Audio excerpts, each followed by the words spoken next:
አክስቴም በሩ ዘግታለች። እኔ ደግሞ እዚህ ጋር ይሄን ገዛሁና ከዛ ሙዝ ገዛሁና መጣሁ።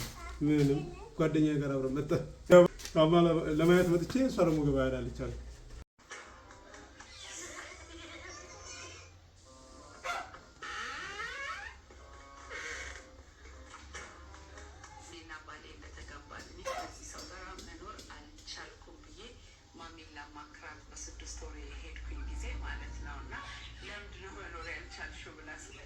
ቆንጆ አድርጌ ጠብቄ።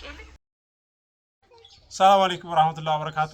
ውድና የተከበራችሁ ቻናላችን ቤተሰቦች ሰላም ናችሁ? ከኛ ጋር ሁሉ ሰላም ሁሉ መልካም ነው። አክስቴ ታማ ነበርና ለመጠየቅ መጥቼ ገበያ ሄዳለች እና እንደዚህ ተሽሏት ገበያ ትሄዳለች ብዬ አልጠበቅኩም ነበረ። ስራ ጫና በዝቶብኝ እንዳለ ሆኖ ስልክ ቀይሬ ነበርና ሰው የሚያስቁጥ ስለጠፋብኝ ነው። አንድ ሰፈር ነው፣ አንድ ሰፈር ላይ ነው አለ ነው። በነገራችን ላይ የኔ አለመሄድ ችግር ነው።